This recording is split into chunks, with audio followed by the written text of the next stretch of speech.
Juan capítulo 12, versículo 20 al 26, el título del mensaje parece como de película, se llama Matar o morir.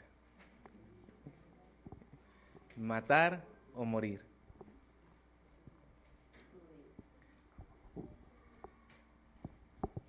Juan capítulo 12, versículo 20 comienza diciendo: había ciertos griegos entre los que habían subido a adorar a la fiesta.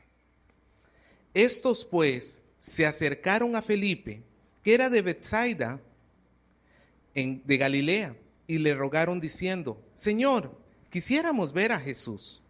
Felipe fue y se lo dijo a Andrés, y entonces Andrés y Felipe se lo dijeron a Jesús. Jesús le respondió diciendo: ha llegado la hora para que el Hijo del Hombre sea glorificado. De cierto os digo, que si el grano de trigo no cae en la tierra y muere, queda solo. Pero si muere, lleva mucho fruto. El que ama su vida, la perderá. Y el que aborrece su vida en este mundo, para vida eterna, la guardará. Si alguno me sirve, sígame, y donde yo estuviere, allí también estará mi servidor. Si alguno me sirviere, mi Padre le honrará. Oremos. Bendito Dios, queremos rogar y pedir a usted por sabiduría, por misericordia para todos nosotros. Necesitamos escuchar su palabra, Dios. Necesitamos que usted hable a nuestro corazón, nos hable a nuestra mente, que transforme nuestro interior. Queremos pedirle, Señor, que usted tome el control de este tiempo. Sabemos que todo está bajo su control, que usted nos dirija, que usted nos hable, de tal manera, Señor, que su palabra transforme nuestra vida. Gracias por ser tan bondadoso. Gracias por hablarnos. Oramos en el nombre de Jesús. Amén. Como recordarán, ya estamos en la semana final del Señor Jesucristo. Ya la semana anterior vimos lo que sucedió, lo que los estudiosos dicen que ocurriría el domingo antes de la crucifixión, que fue la entrada triunfal de Jesús a Israel. Este relato que tenemos acá no nos dice exactamente cuándo sucedió, si sucedió el mismo domingo, si sucedió el lunes, no lo sabemos con exactitud, pero ha sido en esos primeros días de esa semana. Jesús estaría muriendo en la cruz para el día jueves y la entrada triunfal fue domingo, al parecer. La última parte de los versículos que habíamos leído la semana pasada, habíamos visto la resistencia y la incredulidad de los fariseos. Pero ahora vamos a ver un contraste, porque mientras que los fariseos y los sacerdotes rechazaban a Jesús, ¿quiénes son los que ahora se están acercando a buscarle? Griegos. Griegos que no eran ni de la nación judía, griegos que no se suponía que tenían que estar ahí. Ellos son los que se están acercando y ellos son los que estaban dispuestos a hacer algo, juntamente como todos los discípulos de Cristo, que no estaban dispuestos a hacer ni los sacerdotes ni los fariseos, que era matar. ¿Y usted dirá, matar? Pastor, ¿a qué se refiere con matar? Bueno, primero quiero contarle una pequeña historia. Es una historia de la vida real sobre un joven llamado Ross Capiccioni, debe ser de ascendencia italiana, me imagino. Este joven vivía en Detroit. Todavía es un jovencito, no creo que supere los 25 años, pero cuando tenía 17 años, su mejor amigo le pidió que lo acompañara a una zona un poco picante en Detroit, a la peor zona de Detroit. Es como aquí meterse, no sé, que te digan acompáñame y nos vamos a meter a Loreto. Bueno, o piense el peor sitio que puede imaginarse, el Callao. Pero tras de eso se fueron manejando, porque en Estados Unidos a los 17 años ya se puede manejar, y lo llevó a un sector vacío, sin nada, y él se extrañó, se salió del carro Y volvió a ver a su amigo y de repente escuchó ¡pa! Un disparo, y dice que él volvió a ver su brazo y estaba colgando el brazo. Le había dado el disparo acá y su brazo prácticamente había sido amputado. De nuevo volvió a ver a su amigo y le dijo, ¿me acabas de disparar? ¡Pa! Otro balazo en el pecho. Le abrió el pecho. El hombre, Ross, cayó de rodillas y el último, ¡pa! En la cabeza. El amigo se fue. Y Ross, con mucha dificultad, quedó vivo por la gloria de Dios. Apenas logró caminar unos cuantos metros hasta que se desplomó. No sabe quién lo habrá recogido, pero cuando despertó en un hospital. Milagrosamente se había salvado.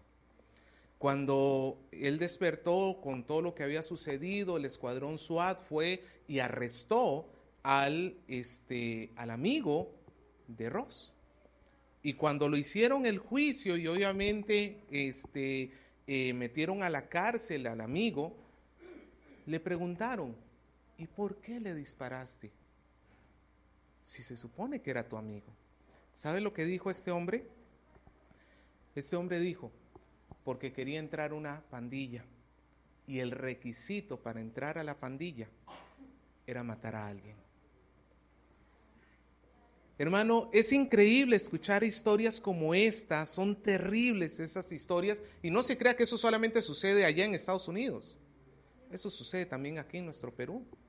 Muchos de los pandilleros que vemos, para poder entrar en una pandilla, tienen que matar a alguien. Es increíble pensar que la muerte de uno abra el camino del otro, porque esa es una muerte espeluznante, es una muerte egoísta, es una muerte que en lugar de producir vida, va a empezar a producir más muerte, porque ¿a qué se dedican los pandilleros? Es una muerte que produce muerte. Matar a otro para que yo viva en una pandilla. Contrastado con esta historia tenemos la historia que acabamos de leer de Jesucristo, donde también nos habla de muerte, uno que muere. Pero a diferencia de la historia de Ross, la muerte del que muere en nuestro relato bíblico en el que hemos leído no va a traer consigo más muerte. Al contrario, va a terminar el imperio de la muerte en la tierra. El que muere en nuestro relato que acabamos de leer es el Señor Jesús, y Él es el que a través de su muerte va a traer vida a los hombres. Es la muerte del Señor Jesús lo que es la fuente de vida para todo aquel que cree en Él.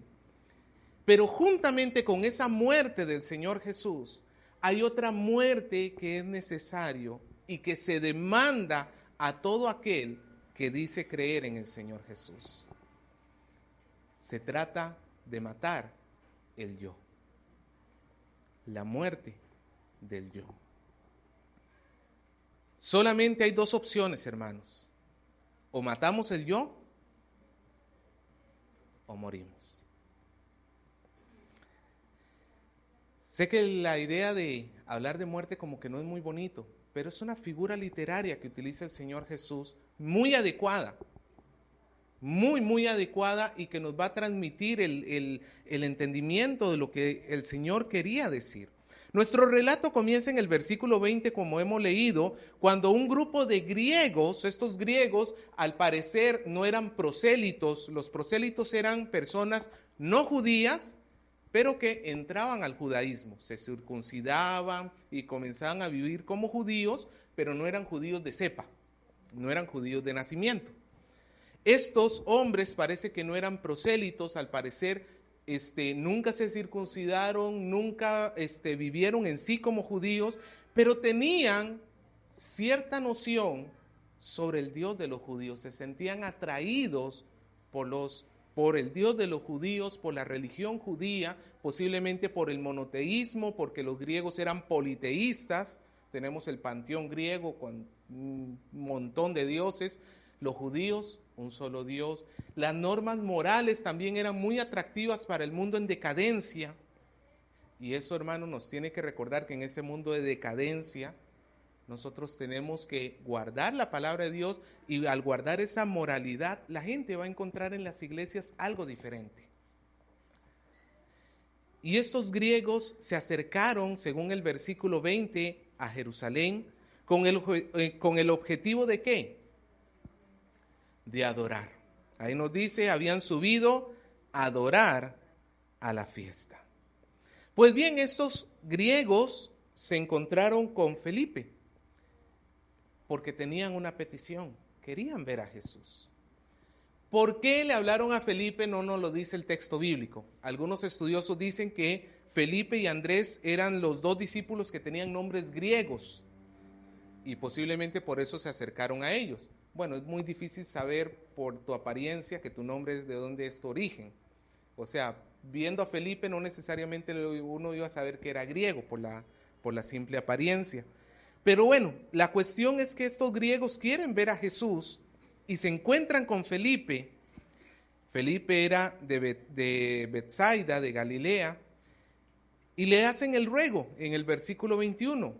Señor, le dicen con respeto, Señor, queremos ver a Jesús. Queremos entrevistarnos con Jesús. Felipe está contrariado porque tiempo atrás Jesús les había dicho a sus discípulos, no vayan a los gentiles, ni siquiera a los samaritanos, porque recordemos que inicialmente el ministerio de Jesús comenzó para la casa de Israel. Para la casa de Israel. No sería hasta su muerte y resurrección cuando Jesús les diría, id a Jerusalén, a Judea, a Samaria y hasta lo último de la tierra. Felipe pensaría en su cabeza, a ver, Jesús nos ha dicho que con los griegos, nada. Pero hace poquito también nos ha dicho que Él va a traer un pueblo que no es este pueblo y nos va a hacer un solo rebaño. Total, ¿los acepta o los rechaza? Parece que la incertidumbre de Felipe, por alguna razón, él pensó que Andrés se la podía resolver, fue y buscó a Andrés, Andrés tampoco sabía, y juntos, Felipe y Andrés, ¿qué hicieron? Fueron a hablar con Jesús.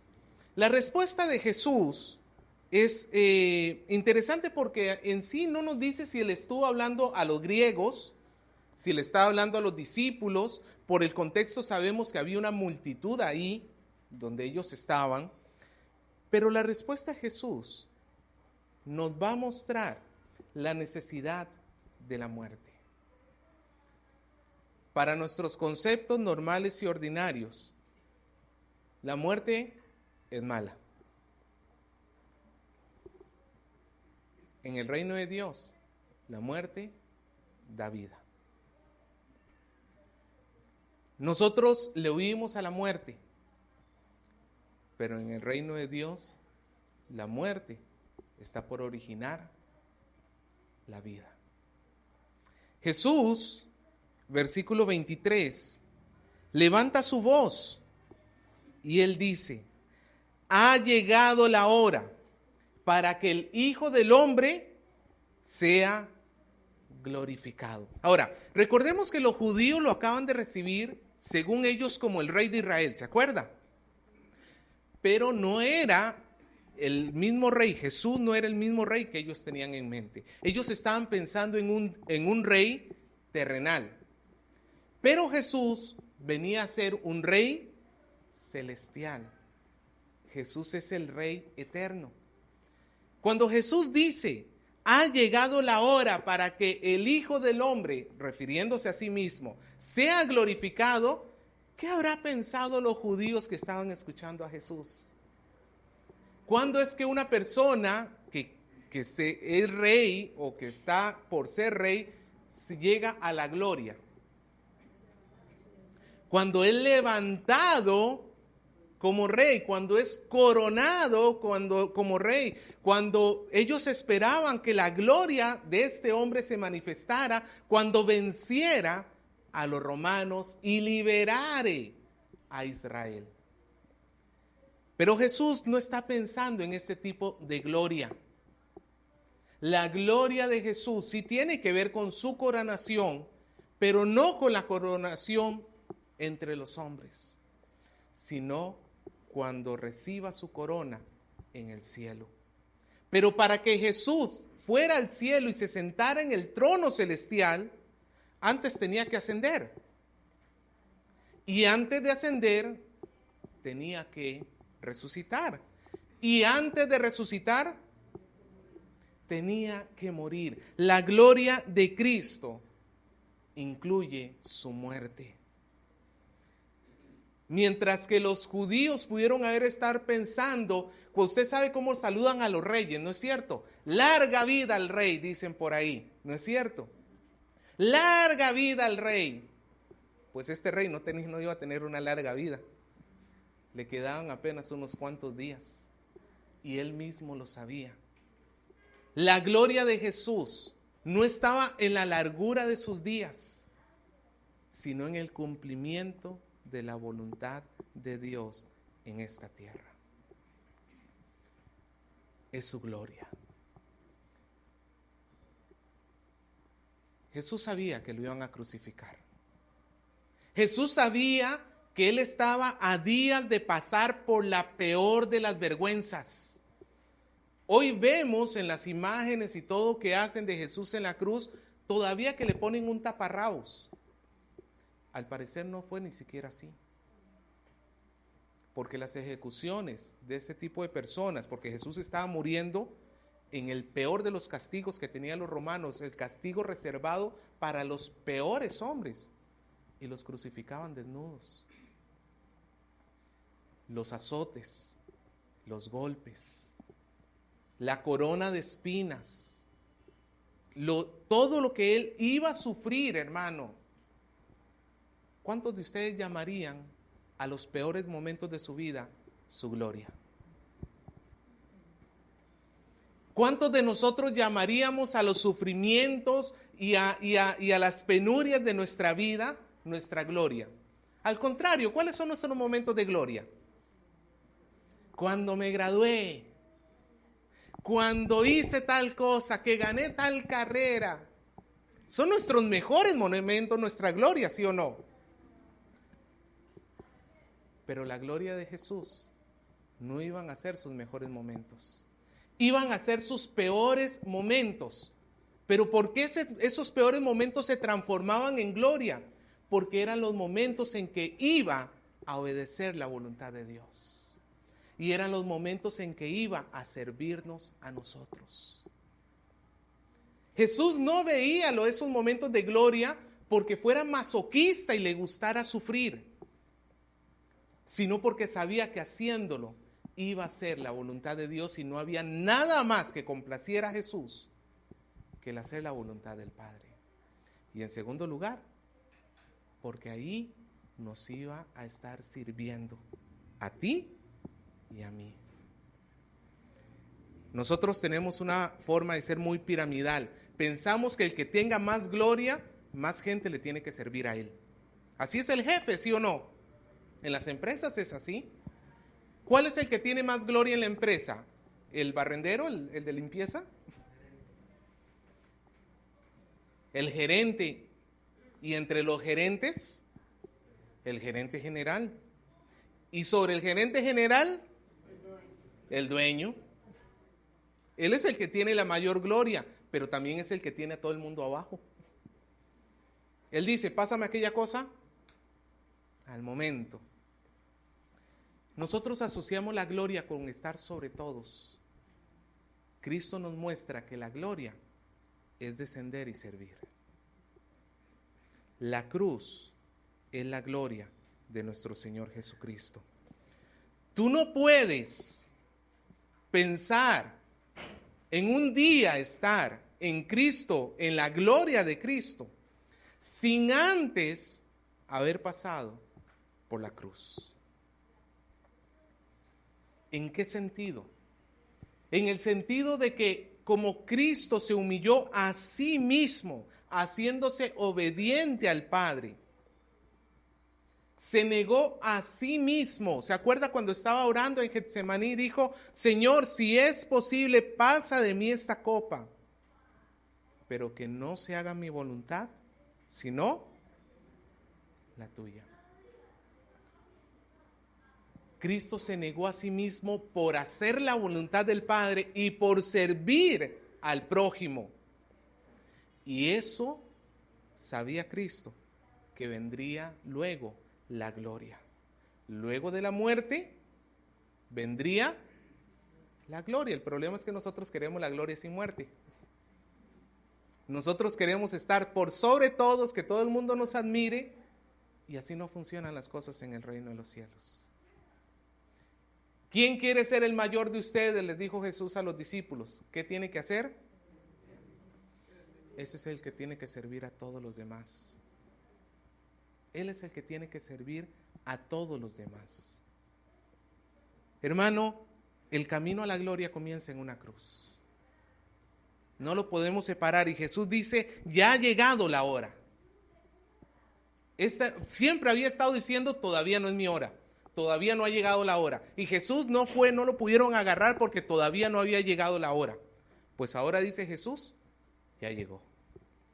Está a pocos días de morir, ya ha llegado la hora. Y sigue diciendo, de cierto os digo, que si el grano de trigo no cae y muere, queda solo. Pero si muere, lleva mucho fruto. Esto, hermanos, es significativo, porque la Pascua se alineaba con el momento en que la cebada era cosechada. Antes de la Pascua se tenía que cosechar toda la cebada. Incluso si la cebada todavía no estaba lista, la Pascua se pasaba un mes más. Entonces, para cuando Jesús habló esto, el asunto de la siega estaba muy reciente. El asunto de recoger mucho fruto estaba muy reciente. Y Jesús utiliza una parábola y dice, de cierto os digo. Esa es la expresión que ya hemos visto anteriormente, amén, amén. De cierto os digo. Es una expresión que lo que quiere decir es con absoluta certeza, sin lugar a dudas, que si el grano de trigo no cae en la tierra y muere, queda solo. ¿Quién sería el grano de trigo? ¿Quién sería el grano de trigo? Hermano, le digo una cosa. El grano de trigo es Jesús. No es, ¿por qué? Porque es una muerte especial. La única muerte que puede producir fruto es la de Cristo. Usted y yo pudimos haber muerto cuantas veces fuera necesario, que si no fuera por la muerte de Cristo, somos estériles, hermanos. El versículo 24 no nos está hablando en sí de nosotros, sino que Cristo está hablando sobre sí mismo. Él es el grano de trigo. ¿Y qué tiene que pasar con el grano de trigo? Tiene que ser tirado, sembrado, y estando ahí bajo tierra, ¿qué tiene que pasar? Tiene que morir. Esto Jesús nos estaba hablando sobre su muerte, sobre lo que a él le vendría en los próximos días. Es necesario, dice Jesús, es necesario, les digo, que si el grano de trigo no cae a la tierra y muere, él tenía que ir a la cruz. Hermano, si Cristo hubiera omitido la cruz, nuestra fe sería inútil. Nuestra fe sería en vano, porque no hay forma como tú y yo hubiéramos sido justificados aunque creyéramos en Jesús. Porque la salvación no está en tu fe. La salvación está en la cruz. Que tú creas lo que sucedió en la cruz es donde Dios obra para limpiarnos de nuestros pecados. Pero no es nuestra fe la que nos trae salvación. Es la obra de la cruz. Si Cristo hubiera omitido la cruz y tú y yo hubiéramos tenido toda la fe del mundo en Él, nos hubiéramos ido al infierno porque el pago por el pecado nuestro hubiera quedado pendiente. Por eso Jesús dice, el grano de trigo tiene que caer y morir. Si no cae y muere, ¿cómo va a quedar? Solo.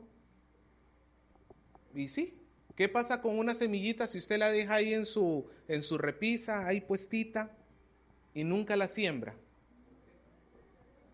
¿Qué va a pasar? Se queda solito el grano.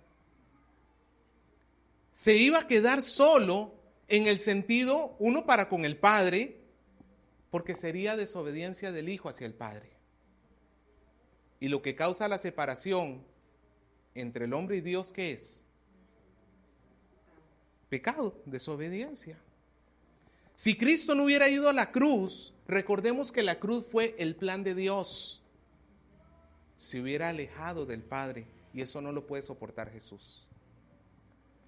Pero también, si Cristo no hubiera ido a la cruz, se hubiera quedado solo, en el sentido de que no hubiera junto con Él otros con el Padre. No estaríamos ni tú ni yo.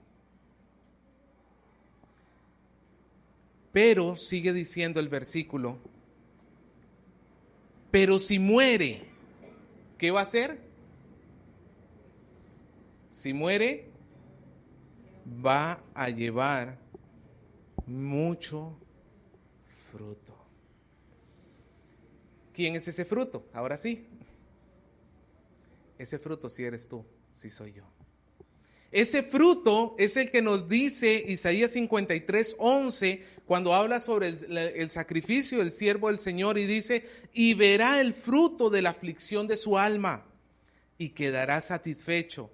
Por su conocimiento justificará mi siervo justo a muchos, y llevará las iniquidades de ellos. Hermano, quiero que vea el sacrificio, la muerte de Jesús da origen a la vida, como la muerte de la semilla da origen al árbol y el árbol da origen al fruto. De la misma manera, hermano, Cristo tuvo que morir por nosotros para que nosotros pudiésemos ser salvos. Esto es significativo, hermano. En primer lugar, porque en el contexto están metidos los griegos. Porque el fruto del Señor no se iba a restringir únicamente a la nación judía. El fruto del Señor iba a ser en toda lengua, todo pueblo y toda nación. En la cruz se origina la vida del hombre. Se origina tu vida. ¿Dónde nace el cristiano? El cristiano nace en la cruz de Cristo. Pero Jesús dice, pero si muere, lleva mucho fruto. ¿Nosotros cómo somos considerados? Fruto. Diga conmigo, fruto. Pregunto, usted va al mercado y ve la naranja, bien naranja, pero hasta que se ve esa naranja que da gusto, mi papá diría pochotona, amarillita, no sé, usted sabe, cuando la naranja se ve bien saludable, se ve hermosa, la textura, todo, el olor brilla, se ve una maravilla. Nosotros decimos, qué hermosa naranja, pero ¿de quién es el mérito por la hermosura de la naranja? ¿De la misma naranja? El mérito es del árbol que produjo la naranja. ¿Qué hizo la naranja para estar allí? Lo mismo que yo hice para venir a esta tierra comparado con mi mamá. Yo no hice absolutamente nada. Yo no hice nada. ¿Qué hizo usted el día de su nacimiento?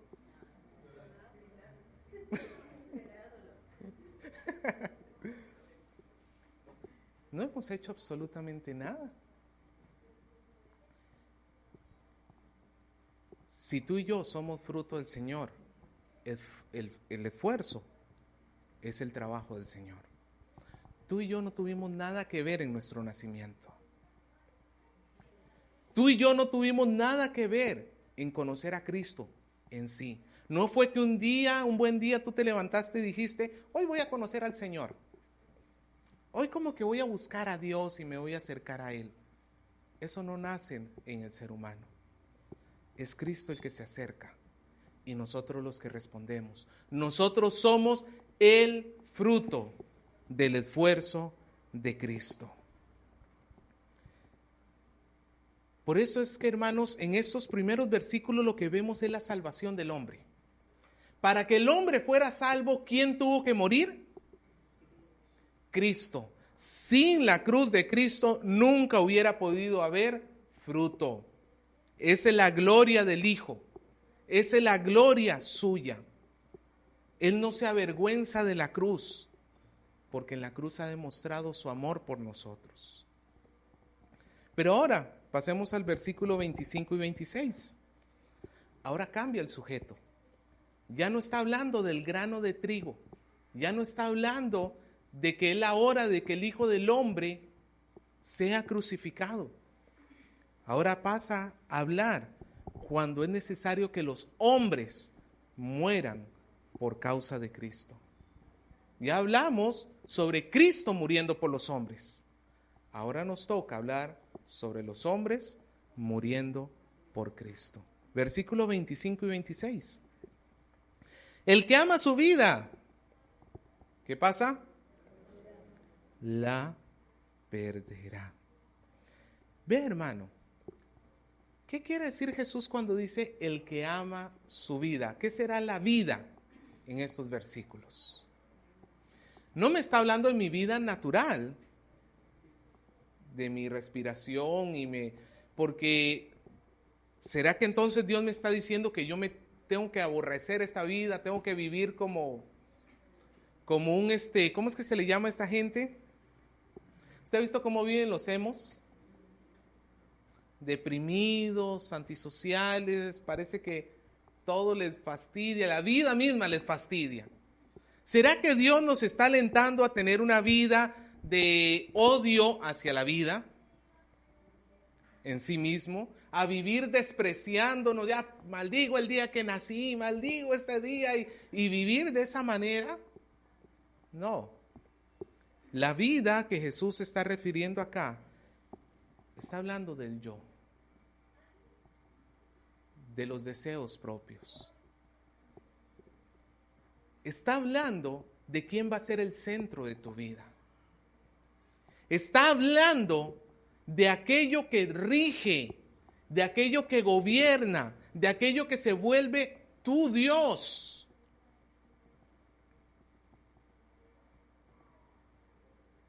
Porque el hombre se tiene a sí mismo sentado en el trono de su corazón.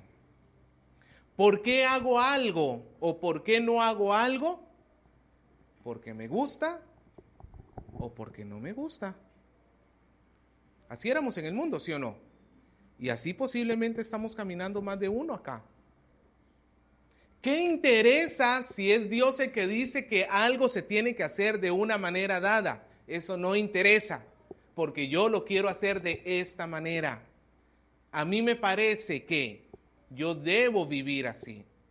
Que Dios dice que no tenga un compañero, una compañera que no sea cristiana, pues, ¿qué me interesa a mí lo que Dios diga? Yo lo quiero hacer así. Que Dios me dice que yo tengo que amar a mi esposa como Cristo amó a la iglesia, pues, ¿qué me interesa? Yo quiero vivir con mi esposa tratándola como zapatilla.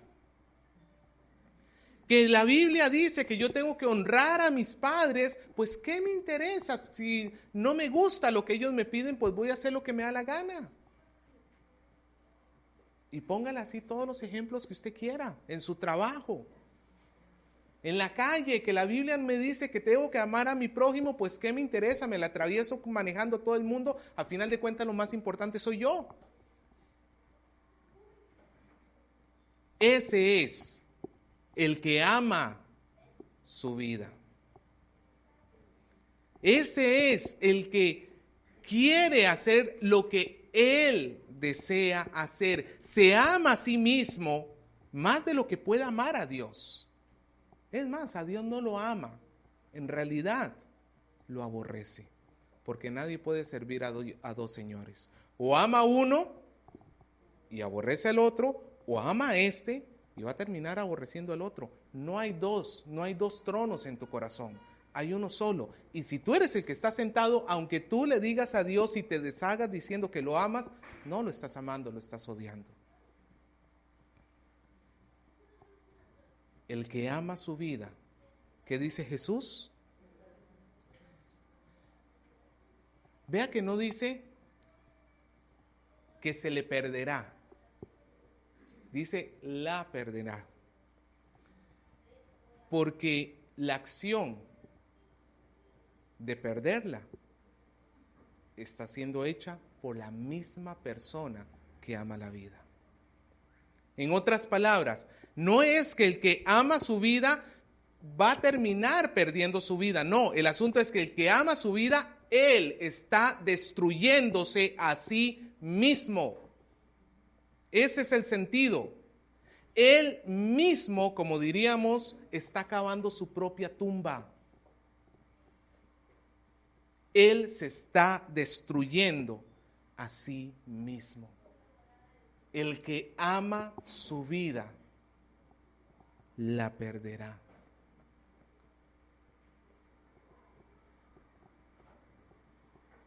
Pero, sigue diciendo el versículo, Jesús dice, pero el que aborrece su vida en este mundo, para vida eterna, la guardará. Ahora sí, pastor, ahí Dios me está diciendo que yo tengo que odiar la vida. Pues tampoco. Es una figura literaria. Se lo pongo de esta manera. ¿Cuántos de ustedes saben cocinar un lomo saltado? Levante la mano. Ahora, con toda humildad, ¿cuántos de ustedes saben cocinar un muy buen lomo saltado? De repente usted dice, mi lomo saltado, mis hijos me dicen que les encanta. ¿No es cierto? Ahora, perdón por despertar el hambre, pero es para el ejemplo. Imagínese que usted hace un lomo saltado bien rico. Su familia lo disfruta. Cuando usted hace el lomo saltado, hermano, vuela. Pero un día usted llega a un restaurante que le sirven un lomo saltado, hermano, pero increíble, lo mejor de lo mejor. O sea, que usted hasta terminó lamiendo el plato. Y usted dice de manera figurada, este lomo saltado está riquísimo. El mío es una cochinada. ¿Por qué? Porque en términos de comparación, el tuyo no es malo en sí. Pero comparado con este que es muchísimo mejor, este parece una cochinadita. Es lo que Jesús está diciendo acá. El que aborrece su vida no quiere decir que nosotros tengamos un odio hacia nosotros mismos, sino que el amor que tenemos por Cristo, ese amor que tenemos hacia Él, dispuesto a hacer cualquiera de las cosas que Él nos mande para Él, es tan grande que el amor que nos tenemos a nosotros mismos parece una cochinadita. No que no nos amemos, sino que a Él lo amamos muchísimo más. Lo amamos más de lo que amamos a nuestro esposo o a nuestra esposa. Lo amamos más de lo que amamos a nuestros hijos. Lo amamos más de lo que amamos al trabajo, al dinero, a los bienes. Lo amamos más que a nosotros mismos. Ese es el tipo de amor cuando Jesús dice, el que aborrece su propia vida. En este mundo, Jesús nos recuerda que eso tiene que ser cumplido, ¿dónde? Ahora, ¿es fácil en este mundo amar más a Dios de lo que nos amamos a nosotros? Alguno dice, pastor, pero es que qué fácil, en ese tiempo no habían tantas tentaciones como hoy. Ay, hermano, el hombre siempre ha sido el mismo. En ese tiempo había pornografía, hoy también. En este tiempo habían chismes, hoy también. En nuestros tiempos había mentiras, en esos tiempos también. Mencióneme cualquier pecado, en esos tiempos también había mentira. Jesús no es que está pensando en un mundo mucho más fácil que el de nosotros, porque nosotros nos refugiamos en eso, ¿no es cierto? Pastor, pero es que es muy difícil, dice alguno. Si yo no robo en mi trabajo, pues algún otro se lo va a robar. Eso he escuchado yo que dicen los abogados de los narcos. Ya, por último, yo lo saco. Usted sabe que el abogado del narco sabe que es culpable, pero se mete a defenderlo y a sacarlo de prisión. Y yo he escuchado de gente cercana a abogados que dice, y el fulano de tal me dijo, pero es que yo me puse a pensar, si no lo hago yo, alguien más se va a ganar ese dinero. Mejor lo hago yo. Hermano, seguir a Cristo es difícil, no importa el tiempo, no importa el lugar. Servir y seguir a Cristo, amar a Cristo, no es que es más fácil para mí como pastor de lo que es para usted. A todos se nos demanda una misma cosa: matar el yo.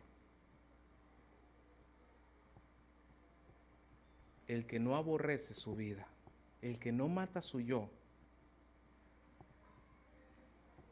no puede tener vida eterna. Jesús dice, el que aborrece su vida, el que lo llega a matar, el yo, va a conservar, va a guardar la vida que Dios le ha dado. Porque la evidencia de la salvación es que tú sigues a Dios. La evidencia de que tú estás en Cristo es que estás siguiendo sus pasos. Esa es la evidencia. Hermano, no es una opción, esté consciente de esto. No es una opción, no es que Dios te quiere regalar la salvación, pero la santificación la deja ver por aquello que alguno de ustedes quiera. De repente por ahí alguno se anima y también agarra el paquete de salvación con santificación. No, hermanos, es un todo incluido. El grano de trigo tuvo que morir para dar vida. Pero ahora tú tienes que morir para mostrar que tienes vida. Tiene que haber muerte en nuestro yo. Y nadie lo puede matar, sino tú mismo. Pastor, ore por mí porque vieras que estoy pasando. Yo puedo orar por ti, pero mi oración no es para transformación de nadie, porque yo no tengo ese poder. El que tiene que luchar contra el pecado, ¿quién es? Alguna vez les dije que hicieran esto. Haga así. Haga así. Ahora gira el dedito y apúntese. ¿Quién es el que tiene que pelear contra mi pecado? Yo. Es necesario que el yo muera. Es necesario que el yo muera. Jesús sigue diciendo, versículo 26, si alguno me sirve, ¿qué tiene que hacer? Vea, hermano, que no se puede asociar o no se puede desasociar la vida de Cristo con el servicio a Cristo. Si alguno me sirve, que me siga, dice Jesús. O sea, si alguno viene en pos de mí, pues venga conmigo. Yo no puedo pretender decir, Señor, yo creo en ti, yo te amo con todo mi corazón, Señor, mira cuánto yo te quiero. Pero Señor, lo que tú quieres que yo haga, dejémoslo lejos, porque tú sabes que primero me tengo que realizar yo como persona, Señor. Tú sabes, Señor, que primero tengo que hacer las cosas como yo pienso y ya cuando esté viejito, ahí sí ya empezaré a hacer tu voluntad. Hermano, Jesús dice, el que vaya a venir conmigo, venga conmigo. No de la boca para afuera, en sus acciones. Y no estamos hablando de servicio propiamente en la iglesia. Estamos hablando de ser obediente a Dios, no importa dónde estemos nosotros viviendo o haciendo o qué estemos en ese momento, con quién estemos. Que si estás con tu novia, una forma de servir a Dios es respetarla. Que si estás en tu trabajo, una forma de servirle a Dios es siendo excelente en lo que haces y siendo honesto y justo.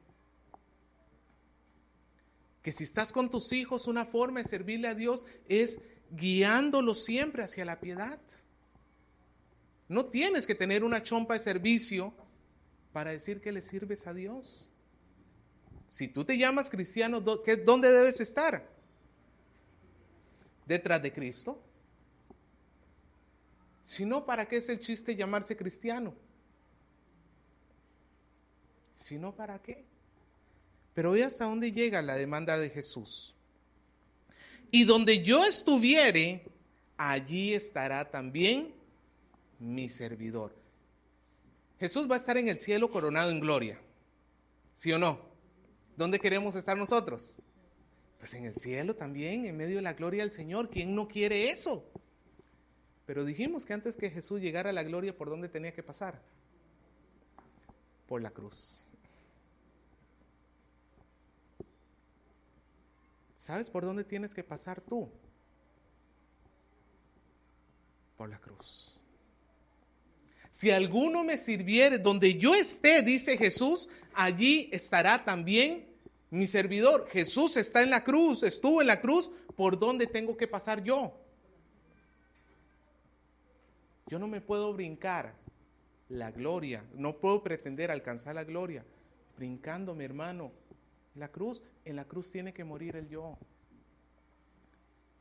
En la cruz tiene que morir, hermano, nuestros deseos egoístas.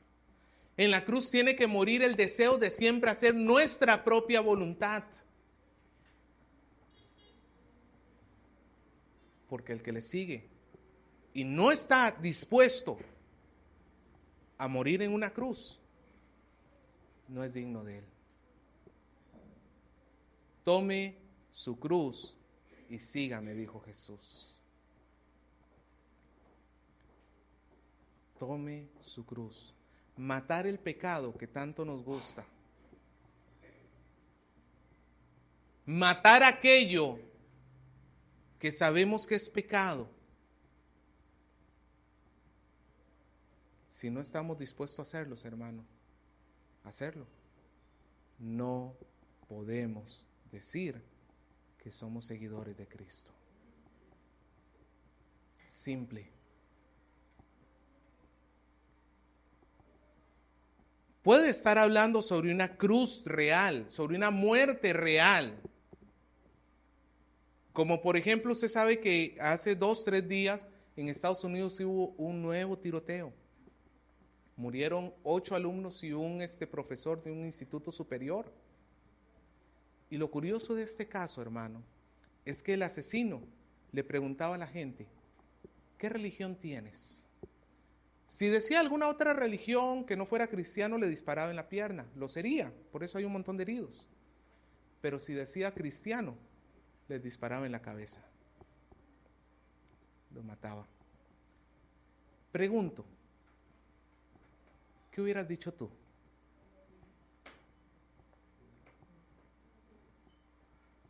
No es que el Señor entiende que para conservar mi vida, mi instinto de supervivencia me dice que niegue a Cristo.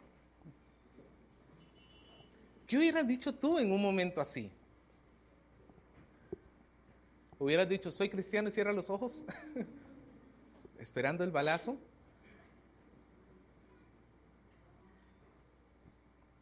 ¿O hubieras dicho, alabado sea Alá?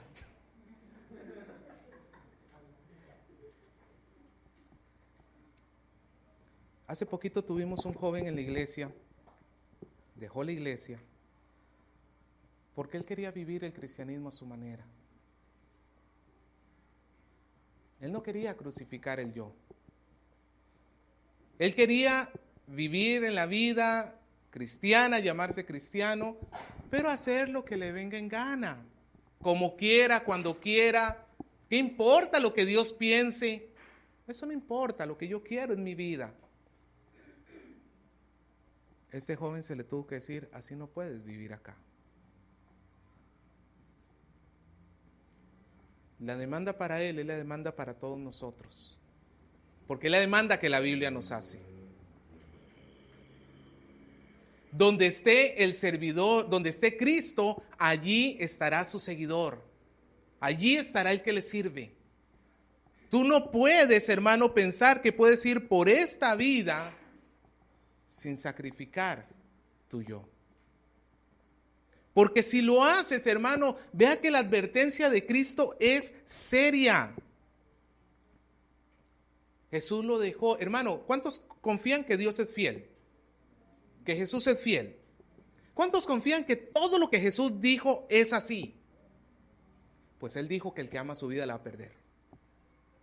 A como es fiel para salvar a todo el que acuda a Él en arrepentimiento y por su sangre sea lavado, ninguno de esos se va a perder por la fidelidad de Cristo. De la misma manera, Él no va a cambiar de opinión para los que aman su vida y siguen viviendo para sí. Él no va a cambiar de opinión en el cielo. Él es fiel tanto para una cosa como para la otra. Pero Jesús continúa diciendo, versículo 26 al final, si alguno me sirviere, mi Padre le honrará. Hermano, aquí están reflejados en estos versículos las tres etapas de nuestra vida cristiana. En el versículo 23 y 24 está nuestra salvación. Somos fruto del Señor. Tú y yo no tuvimos nada que ver en eso. El Señor nos ha dado vida. Tenemos tanto mérito en la salvación como la naranja en su vida. Ni uno solo. Está la salvación. En los versículos 25 y 26a tenemos la santificación, donde el cristiano está luchando constantemente contra sí mismo, constantemente contra su yo. Él está luchando por seguir a Cristo. Va a tener tropiezos, sí, pero él está constantemente luchando y luchando y luchando y luchando. Y llegamos a la última etapa: salvación, santificación y glorificación. Si alguno me sirviere, mi Padre le honrará. No está hablando de bienes materiales, está hablando de la gloria que el Señor ha prometido para todo aquel que está en Cristo Jesús. Jesús dijo que Él se iba a ir a hacer espacio para nosotros, morada, que nosotros, hermanos, vamos a vivir en la gloria. En este mundo vamos a sufrir, vamos a pasar por penurias, pero también vamos a pasar por penurias por nuestro propio pecado. ¿Cuántos de ustedes no se sienten culpables y mal por pecar? Si usted se siente muy mal cada vez que hace un pecado, dele gracias a Dios, porque eso es el Espíritu de Dios obrando. Y nos sentimos, hermano, mal, nos sentimos culpables. Y dijéramos, ¿cuándo se acabará esta lucha conmigo mismo? ¿Cuándo se acabará con esta lucha que constantemente tengo que estar haciendo con mis pensamientos o con mis palabras o con mis acciones? ¿Cuándo se va a acabar? Se va a acabar el día que lleguemos a la gloria de Cristo. Se va a acabar el día cuando Cristo nos dé un cuerpo nuevo, glorificado, donde ya no va a estar atado al pecado. Las luchas que tenemos contra nosotros mismos, hermano, vale la pena afrontarlas, porque lo que viene es mucho mejor de lo que estamos viviendo acá. Por eso es que no tiene sentido amar esta vida. Por eso es que no tiene sentido amarme a mí más de lo que amo a Dios. Porque si yo me amo más a mí de lo que amo a Dios, lo que voy a recibir en el futuro es, hermano, infinitamente peor.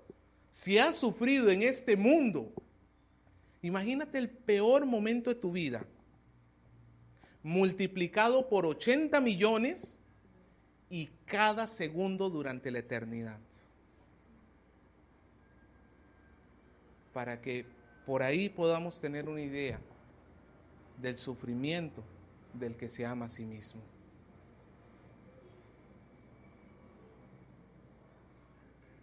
No, hermano. Cristo quiere que nosotros muramos a nuestro yo. Cristo quiere, como Él ha muerto para vida, nosotros también tenemos que morir. No que originemos la vida en nosotros mismos, eso es imposible para nosotros, pero son los que mueren, los que muestran que sí tienen la vida. Son los que mueren, los que sí pueden estar seguros que ellos están en Cristo. Rosh, el muchacho de nuestra historia inicial, él casi fue muerto para que un hombre viviera de la muerte. Cristo en la cruz murió para que tú y yo tengamos vida eterna. Pablo dijo en Gálatas 2:20, con Cristo estoy juntamente crucificado. Él estaba hablando de la forma como el hombre se salva. Y él decía, yo no me valgo en mí mismo. Yo no quiero salvarme por mis propias obras. Yo estoy crucificado con Cristo. Ya no vivo yo, mas Cristo vive en mí. Y lo que ahora vivo en la carne, en esta vida, lo vivo en la fe del Hijo de Dios, el cual me amó y se dio a sí mismo por mí. Esta sociedad, hermano, nos invita y nos dice, vive para ti. ¿Cuánto no hemos escuchado ese consejo? Hermano, olvídate del resto, vive para ti. Olvídate de los demás. Esta sociedad está obsesionada con el placer personal e individual. Pero la Biblia nos grita, vive para Cristo. Porque el vivir para el yo solamente va a traer pérdida eterna. Pero el vivir para Cristo, esa es vida y esa es paz. Piensa, hermano, en aquellas cosas que necesitas matar.